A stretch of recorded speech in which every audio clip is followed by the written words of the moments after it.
بسم اللہ الرحمن الرحیم۔ سوال یہ ہے کہ نجاست غلیظہ کس قدر معاف ہے اور نجاست خفیفہ کتنی معاف ہے؟ تو نجاست غلیظہ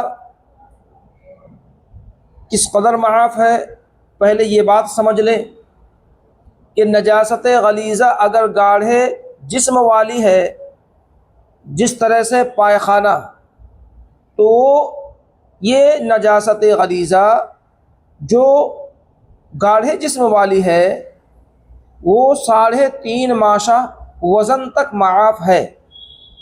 اور اگر نجاست غلیظہ پتلی ہے جیسا کہ شراب، پیشاب، تو وہ 1 انگریزی روپیہ کے برابر پھیلاؤ کے برابر معاف ہے۔ معاف ہونے کا مطلب کیا ہے؟ معاف ہونے کا مطلب یہ ہے اگر اتنی نجاست بدن یا کپڑے پر لگی ہو اور انسان نماز پڑھ لے تو نماز تو ہو جائے گی مگر اس کی نماز مکروہ ہوگی۔ اور اگر نجاست غلیظہ ہلکی ہو یا گاڑھے جسم والی ہو، پتلی ہو، اور قصداً اتنی نجاست بھی لگی رکھنا یہ جائز نہیں ہے۔ دوسرا سوال یہ ہے کہ نجاست خفیفہ کتنی معاف ہے؟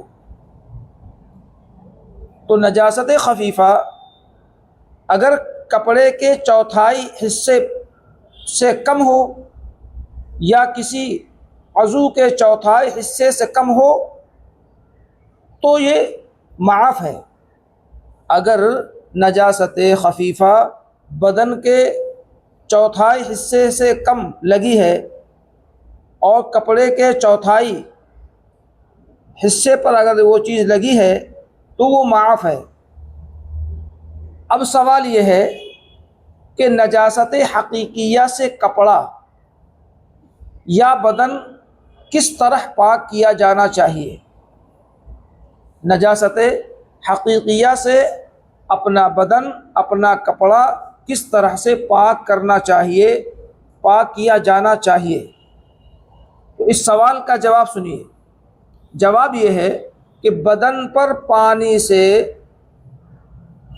نجاست حقیقیہ سے نجاست حقیقیہ چاہے دیکھو غلیظہ ہو اور چاہے خفیفہ ہو، کپڑے پر ہو یا بدن پر، پانی سے 3 بار دھو لینے سے پاک ہو جاتی ہے۔ کپڑے کو 3 دفعہ نچوڑنا بھی ضروری ہے۔ بات سمجھ میں نہیں آئی؟ بات یہ سمجھیے کہ نجاست حقیقیہ سے کپڑا یا بدن کس طرح پاک کرے، تو اس کا جواب یہ ہے کہ نجاست حقیقیہ چاہے غلیظہ ہو یا خفیفہ ہو، کپڑے پر ہو یا بدن پر، پانی سے 3 بار دھو لینے سے پاک ہو جاتی ہے۔ کپڑے کو 3 بار نچوڑنا ضروری ہوتا ہے۔ اب سوال یہ ہے کہ پانی کے سوا کسی اور چیز سے بھی پاک ہو سکتی ہے؟ تو اس کا جواب یہ ہے کہ ہاں، ہو سکتی ہے۔ جو چیزیں پتلی اور بہنے والی ہیں جیسا کہ سرکہ اور تربوز کا پانی، ان کے ساتھ دھونے سے بھی نجاست حقیقیہ پاک ہو جاتی ہے۔